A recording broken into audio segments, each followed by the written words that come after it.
Welcome back to another episode of A Gift from Adversity. My name is Juri Love. I'm your host. Thank you so much for tuning into another episode of A Gift from Adversity.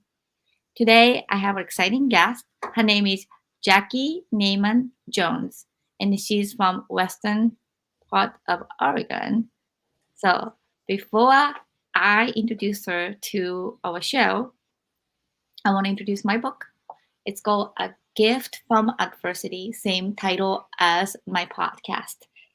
The subtitle is Overcoming Sexual Abuse, Domestic Violence, Bullying, and Homelessness. And these are the adversities that I experienced when I was growing up in Japan. And my book actually starts with a scene where I was in Dead Sea in Israel. And it jumps to where I got Heroes Among Us from Boston Celtics. If you're interested in, it's available on Amazon, A Gift from Adversity. So let's invite our guest.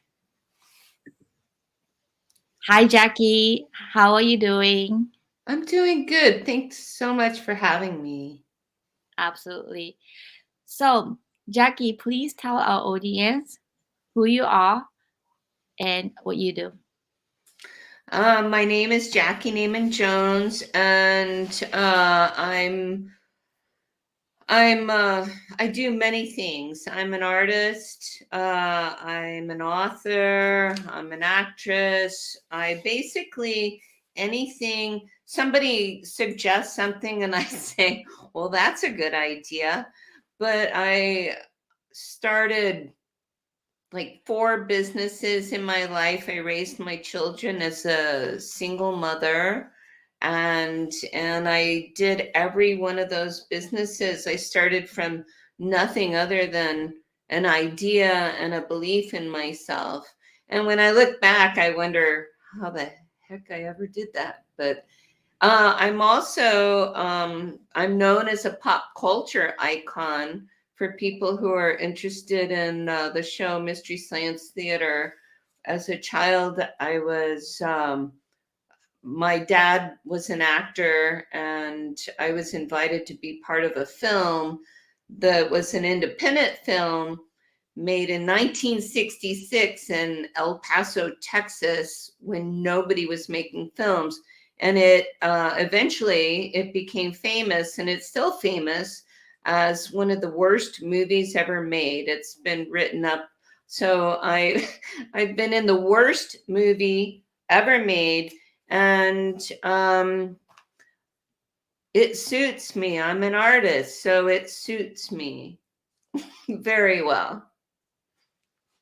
Well, Jackie, what is your website or social media handle? We just started a new fan page for me on Facebook to collaborate all the things that I do. And that's Jackey, Jackey, Neyman, Neyman, Jones, and fan page on Facebook. And I have an Etsy store. Um, I'll need to send you links for that. But I would say right now I'm getting ready to start a series of online painting classes. And that's at Jackey, Jackey dot dumb, DUMB dash industries.com. Well, thank you for sharing that. So, Jackie, I really appreciate you coming to my show tonight. And let's dive into our main topic, which is a gift from adversity. Let's start from adversity. Can you share our audience? What was your adversity? Hmm. Well, it started in childhood. My father was he was an artist. He was very creative and very sensitive, and we lived in Fort Worth, Texas, where he was went to college to become a minister, a Christian minister. And then we moved to El Paso when he became disillusioned by the church. And so we started over, and I was only 4 years old, but it took a few years for me to understand the depth of my father's depression and the type of spirit that he had. And so during that time, I just adored my father. I'm so much like him. I'm an artist. He could create something from anything. And we would go find things like old buildings, and he would take the wood and build something new, like furniture. And I do that same kind of art now in my life. In fact, this behind me is one of my pieces. It's 100-year-old window frame that was going to be burned up, and I rescued it, and then I put these words of inspiration on them. So that's the kind of work that I do. But so my father was depressed and he was suicidal. And then when my parents divorced, I became very aware as like a 13-year-old of my father's suicidal tendencies. So I decided at that age that I couldn't live without him. And I decided if he succeeded, I was going to go too. I made plans for myself. And he got past that through some very strange circumstances, and he remarried and found somebody that gave him a reason to live. But then she decided, because she had her own issues, she decided that I wasn't welcome in the family. So my father and I were separated after that for like 19 years. But through all that time, I was raising my children and building my business and just moving forward. And then this movie that I was in as a child that my father and I were both in, it had disappeared for like 27 years. It was made in 1966, and then it was so bad it just literally it disappeared. And then this show called Mystery Science Theater found it, and they put it on their show, and it became an instant hit. And that was in 1993. And since then, this movie is a cult classic for being known as the worst movie ever made. It's called Manos, The Hands of Fate. My dad not only starred in it, but he did all the sets, the props. My mother made the costumes. And because of that movie, my father and I were able to come back together. And I think one of the reasons that that film is so popular now and that I'm so involved is because it was my opportunity to heal our relationship. And so through all these years, my dad and I were able to do a lot of things together. And it was amazing. He died just 5 years ago, but there's been a lot of healing, and there's still a lot of healing to go. But I'm really grateful for the opportunities I've been given in my life to come from a place where I didn't even want to be on this planet, you know. Well, Jackie, thank you so much for sharing that. And I just want to dive in a little bit deeper about the adversity part of it. And I had several guests whose parents were mentally not stable, Yeah. and that really affected. I had several guests who talked about that. As a Okay. child, seeing that instability and then mental health issues that was never really talked about, especially back in the days. Like, how did you deal with that growing up, seeing that side of human being? Well, when my parents divorced, they divorced in 1971. So I was like 12 years old, and I was aware that my father was suicidal. He'd already attempted suicide a couple of times, and my mother, in her in the difficulties of going through all of that, she had nobody to talk to. And a couple of times she used me as her sounding board as a child who really adored my father. And that's when I started making plans for myself quietly. I didn't tell anybody, but also we were living in El Paso, Texas, and we were the only non-Hispanic family in the whole, not only the neighborhood, but pretty much my school. So I was already feeling isolated. I was kind of bullied, and I had some friends, but not very many. And so I was alone. And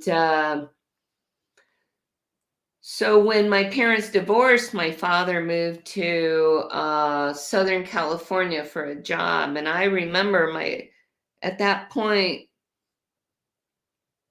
yeah, I remember I made sure everybody else was taken care of first. My mother had met a very nice man, and they were getting married. And my little sister, who was just, she was 8 years younger than me. So she was like 4 or 5 years old at the time. And I knew that she was taken care of. And when my dad moved, I just told my mother that I was leaving. I was going. I didn't give anybody a choice. So my father had to drive from Southern California to Texas to get me because I wasn't giving anybody a choice.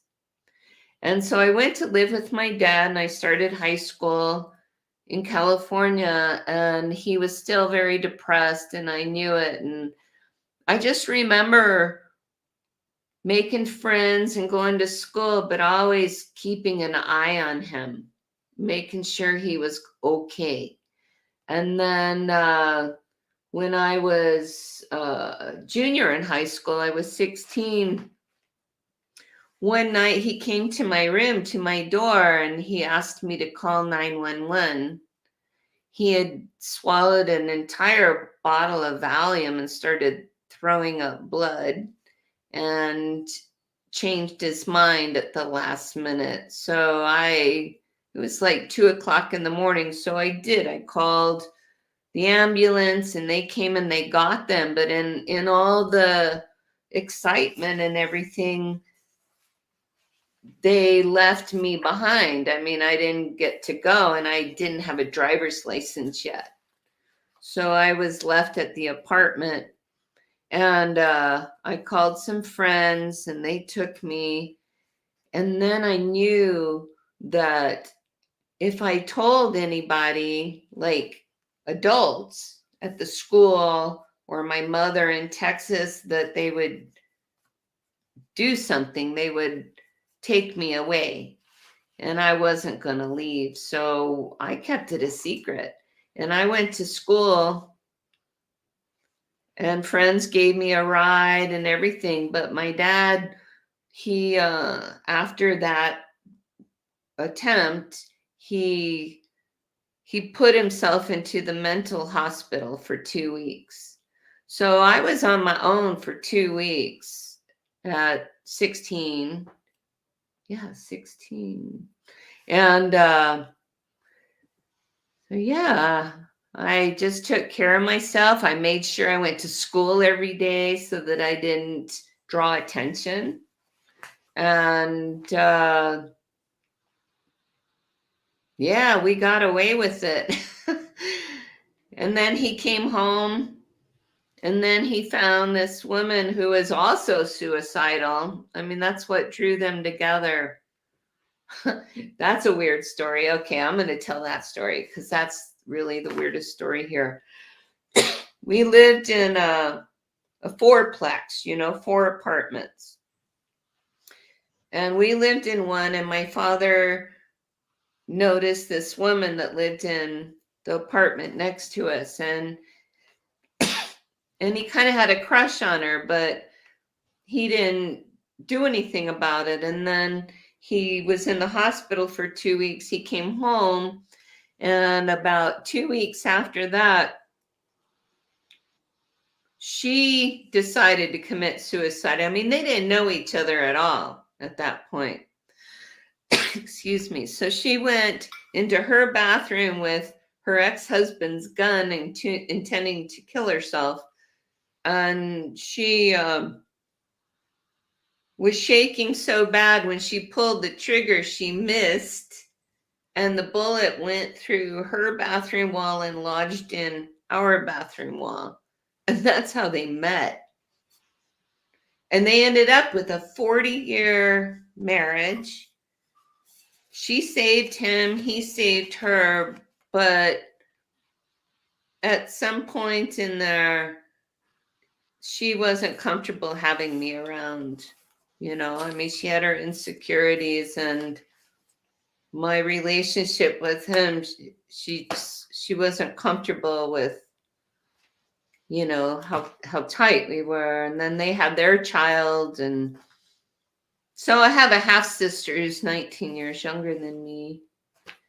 But this crazy movie was after all those years, for some reason, and I don't know why, other than maybe because she knew it was so important to him, that that was the only acceptable way for us to be together and come together. So if it had to do with the movie, she would let us get together. So so I really promoted it, and I made a lot of opportunities for us. And since then, I mean, I wrote a book. Oh, here's my book.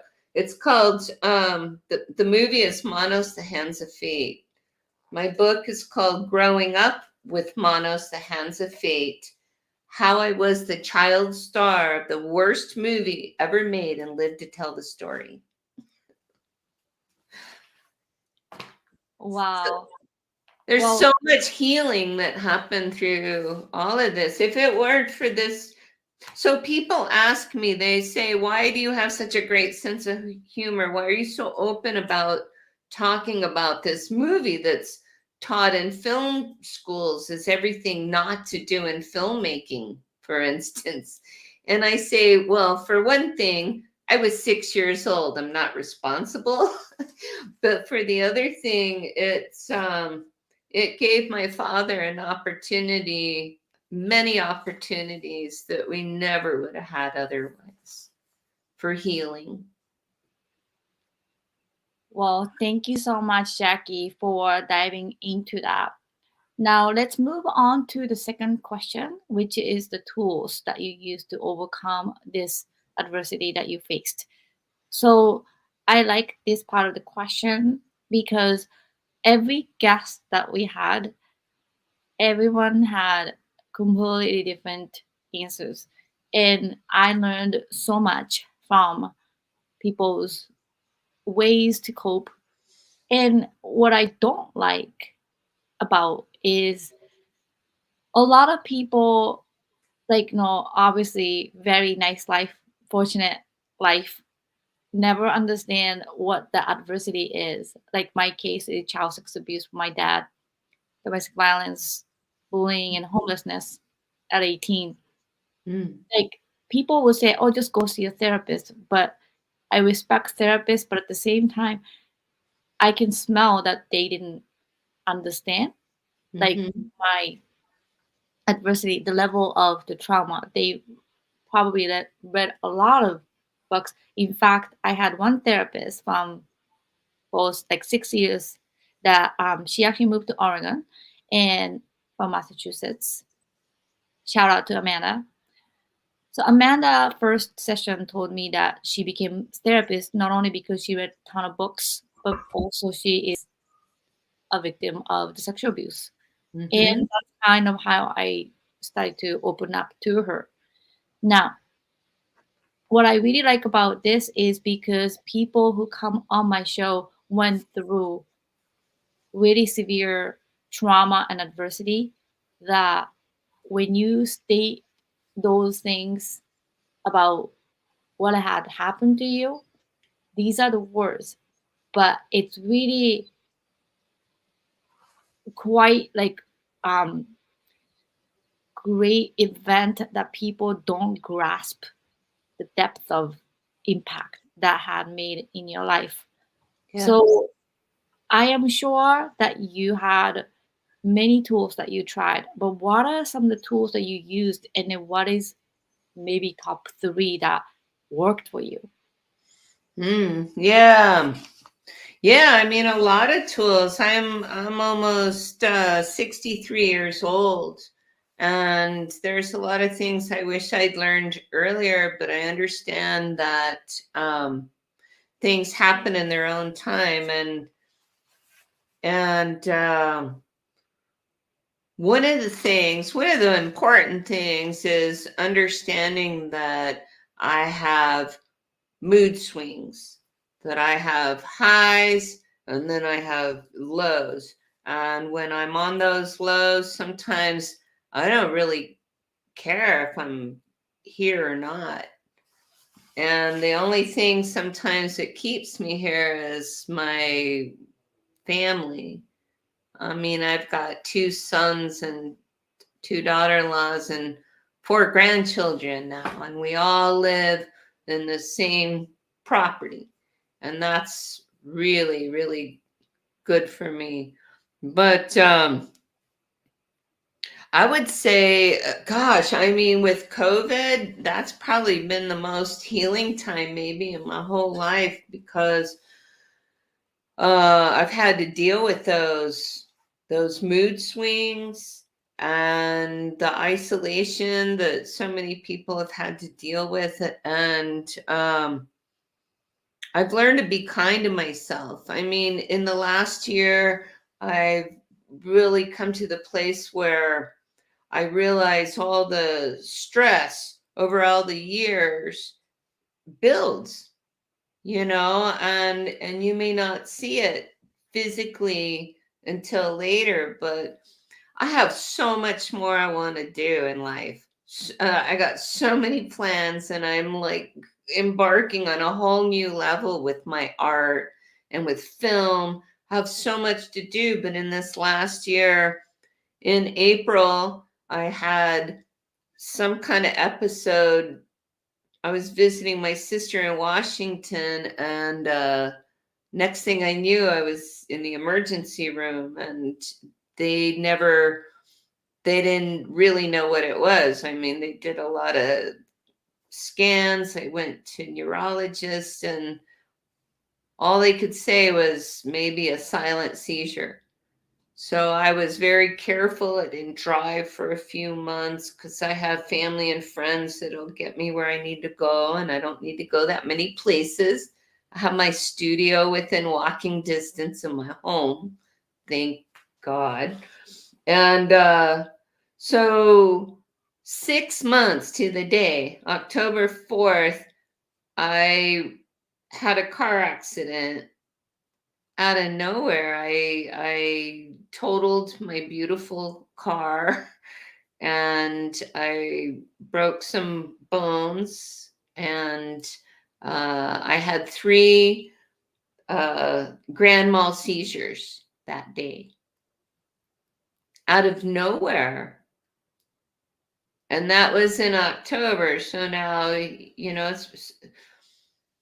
so I went through a lot of health stuff, a lot of exhaustion and pain, and coming and thinking that, was I ever going to get past this? Was I ever going to be okay?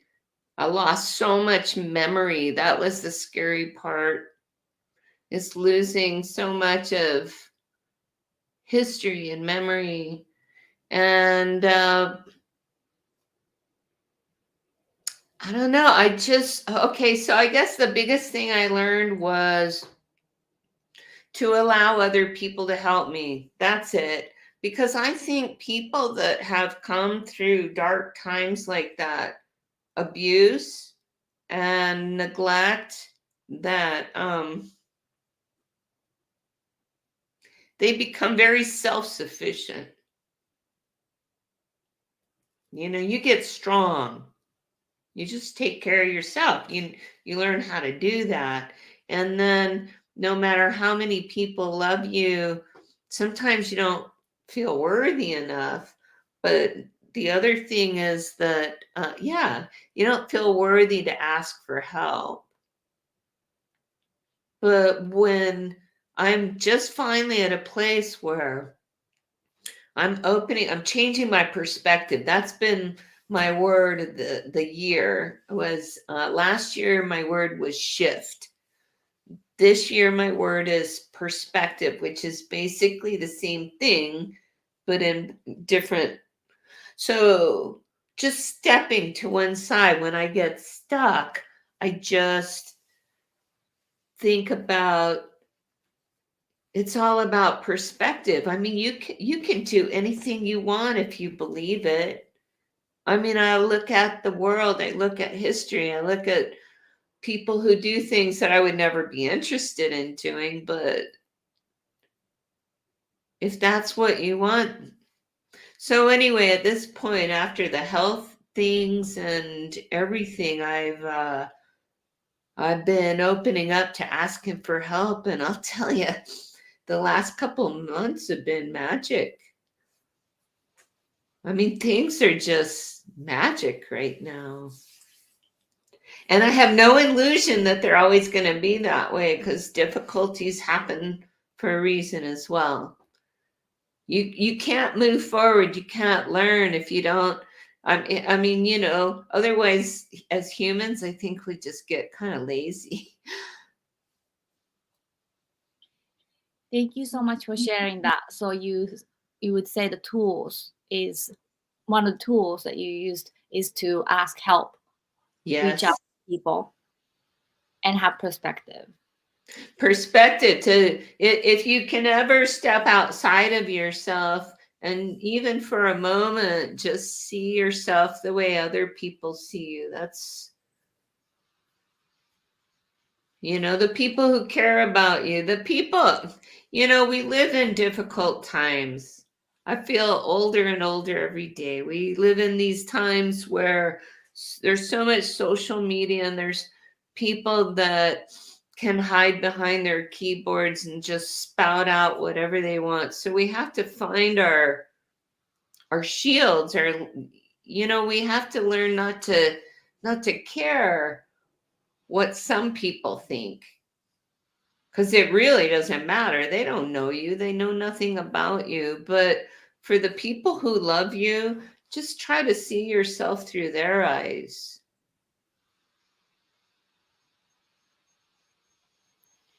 Yes, I like that a lot. And then as a survivor myself of child sex abuse and all these adversities, I learned that asking help is very, very tough Mm. because it means that you show your weakness, and it means that you show your vulnerability, and it means that somebody may judge you. Oh, oh, yeah, true. Yeah. How I discovered was very interesting, Jackie. So I was interviewed by a Japanese reality show where they followed me 10 days and made this life story out of me. They came all the way from Japan, and they were following me 10 days. I had a microphone and cameraman follow me. Now, towards the end of the process, I had this long interview. And then one of the questions the director asked me triggered me so deeply to the point that I started to burst into tears, and because I had no idea why. He basically asked at some point, why did you start to thrive so much? And I remember specific teachers visit. So in Japan, like back in the days, teachers come to your house to do a conference instead of at school. The parents come to the school. Oh, So the okay. teacher visit you, like each house, In your own environment. to kind of see, I guess, so. Oh, But anyways, yeah. when she came, she told me that this is when I was second grade. Oh no, no, first grade. And then my mother had left us because of the domestic violence that was going on between my dad and mom. And then um I didn't want that to be seen from other students. I was like 7. And teacher told me I started to change, and I was so embarrassed that she saw me going through something. Mhm. Then that's when I decided I would never want anyone to know my business, and I would put like social mask and I never ask for help. And that's when I started to thrive more, that nobody would suspect that something is wrong. And that was when I was 7. Yes. Yeah. You know, my one of my grandchildren, my grandson is 7, and he has a lot of trouble in school. I mean, he acts out a lot, and I mean, his mom and dad, my son and daughter-in-law, they're such a loving family, but I can see some of the things that is causing some of these issues with him, and I'm just so grateful that the school that he goes to, it's the same school my kids went to, and we live in a very small town where the teachers know the kids individually and their families, and it really helps. I mean, we're looking at doing a conference, but bringing everybody in, the grandparents and the aunt and uncles, and to really have the whole family working for this child. And but 7-year olds, that's how old I was when I was in this movie, and I wrote this book from memories, and it's shaped my life, and in so many ways. 7-year olds are so smart. I mean, they're quiet, but they can, not always, but the quiet ones, they're like picking up everything. Well, thank you, Jackie, for sharing the tools. And I think a lot of times people do not talk about the mental health issues, especially, back in the days. Nowadays, especially after the COVID, mental health is becoming popular, like hashtag and tools that are available to us. But we were never understood. PTSD, depression, never conversed, and then never had understanding of why these issues happen. We just stick with it, right? Yeah, we're learning so much more now. I mean, I, at my age, the friends I went to high school with were they were going to Vietnam. I mean, it was, peace protests, and like today, I mean, there's a lot of that, but my friends were being drafted and giving no choice at all. And yeah, yeah. Awareness for mental health is really, really important. absolutely. So, Jackie, speaking of mental health, is there anything that you are using currently to cope with the mental health or mood swing? I know you said you asked for help or perspective. Is there any breathing, any yoga, something that you are using to heal yourself? That's interesting. This community I live in, we have a new organization. The building that I'm in, this room was the old health clinic. This building was built in 1910, and it was the health clinic, and I used to bring my kids here when they were children, and now it's for the community, and I have my art studio here, but we're looking at having, and I'm a very big advocate of this. We hope to have some yoga classes and meditation classes going here for the community. Very much looking forward to that. I've been talking to a therapist for a couple of years, and she's really the one that helped me understand my patterns, my mood patterns.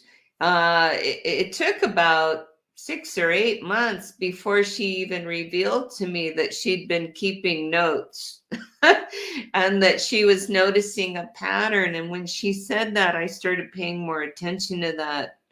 And so, what I do, because now I know that, when I'm on the downside, I give myself more love. I give myself more, I allow that. I don't beat myself up over it. And then when I'm on the upswing, I just accomplish as much as I can.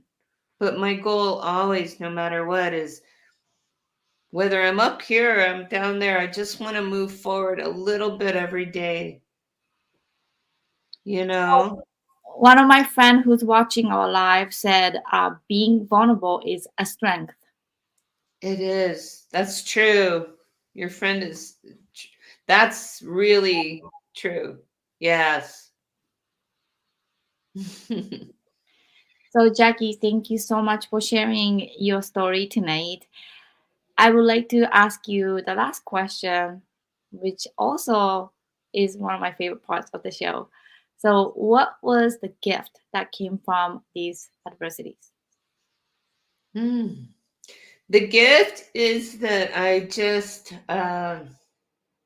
I'm appreciating this life more and more. You know, I used to think that, I mean, and I'm not afraid to leave this place. I feel very strong that there's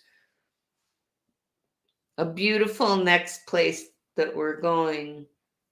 But, uh, but now I just want to be present. Yeah, being present. That's the gift. Well, thank you so much for your beautiful answer. And I would like to give you the last word to our audience before we close the show. So, can you give our audience your last word? One word? Last message from you Okay. to our audience. Oh, yeah. Live in the moment. Live in the moment. Kai, I love quotes. So, magic happens. That's a good one. How do you describe that? That if you're able to open yourself up to stepping outside of your limited way of thinking, that it's like magic. Just when you become aware, it's like magic. Like when I go for a walk, I'm always observant, and I have this little bowl of little treasures that I find, little tiny things like a little peace sign or a piece of jewelry, or I just, and they have themes, I find, which is very interesting, like trees, for instance, an earring, or I just find that things, As an artist, I'm very into symbolism, and I find things that um, support wherever it is I am at that time, but in the positive ways. I find things that lead me towards the positive things, but you can't do that if you're not present. Great. Well, thank you so much. Well, thank you so much again, Jackie, for spending the time on a podcast again from university. I know this is not easy topic Yeah. to open up and talk to a podcast host suddenly, but I really appreciate you sharing your story with our audience. Thank you so much, Juri. This was a different kind of podcast for me, but I really enjoyed it. Thank you so much. Absolutely. All right. Well, thank you everyone for watching A Gift from Adversity. We have great guests coming up this week and also a month of May as well. So stay tuned and see you next time.